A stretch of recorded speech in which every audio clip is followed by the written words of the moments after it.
Malek Ben Nabi avait pour habitude d'expliquer que la culture est ce qui maintient la dignité d'un peuple. Et qu'un peuple qui a une culture, qui a une mémoire, qui transmet son histoire, est un peuple qui est libre, même s'il est enchaîné. Et donc, transmettre la mémoire de tous ces peuples qui subissent des spoliations, qui subissent des difficultés, qui sont dans la souffrance à travers le monde, est une nécessité absolue pour toute personne qui a un brin d'humanité. Car si on a tendance à parler d'un peuple uniquement quand il est dans le moment de la souffrance la plus intense, comme la guerre par exemple, on oublie que ça, c'est un événement, mais qu'il ne faut pas, on va dire,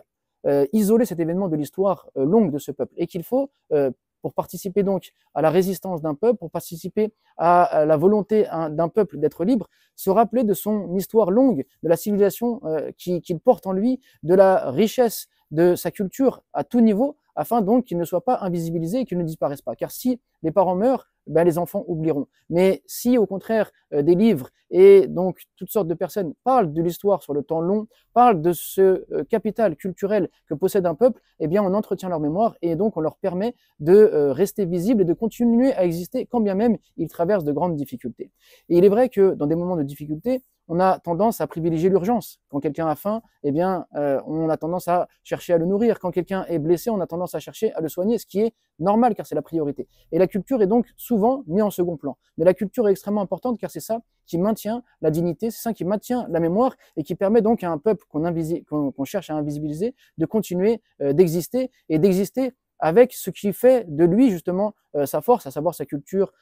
son histoire et sa mémoire. Et donc aujourd'hui, le livre dont je vais vous parler est un livre qui a une histoire particulière, car il est écrit par une auteure qui est d'origine ouïghour et qui avait au départ envie donc de parler de son peuple, parler de son histoire, mais qui au vu des événements dramatiques qui se vivent en Palestine, a décidé de parler de la Palestine, afin donc de montrer que ce peuple subit depuis des décennies des grandes difficultés et que l'histoire n'a pas commencé aujourd'hui. Et qu'elle a commencé par la spoliation de leur maison, par le vol de leur maison. Donc ce livre est un livre qui se met à hauteur d'enfant et qui parle donc de l'histoire des maisons volées. Mais ce livre, c'est surtout un livre qui montre le rapprochement des peuples, que chaque peuple qui vit une oppression ou non doit se lever pour la justice, doit témoigner de la justice et de l'aspiration à la liberté et doit accompagner un peuple dans l'espoir qu'il a de vivre libre et donc participer à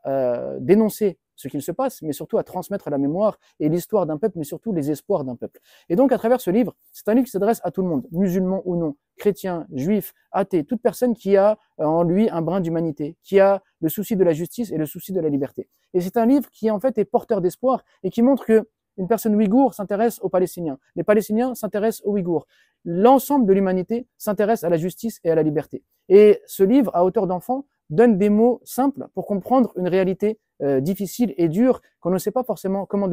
décrire, surtout lorsqu'on voit des images dramatiques à travers les médias, à travers les vidéos, à travers les informations. Et surtout, ce livre est un livre qui est porteur d'espoir, car il y a un passage très intéressant à l'intérieur dans lequel on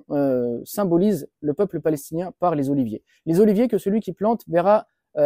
donc 15 ans avant de voir son arbre pousser, et encore 15 ans avant de voir les fruits sortir. Et donc, lorsqu'il plante cet arbre, peut-être qu'il ne verra jamais les fruits de cela. Et bien, de la même manière, lorsqu'on témoigne de l'histoire, eh bien peut-être que nous, on sera morts avant de voir ce peuple libre, mais on sait qu'on aura participé à entretenir leur mémoire, à porter leur espoir et à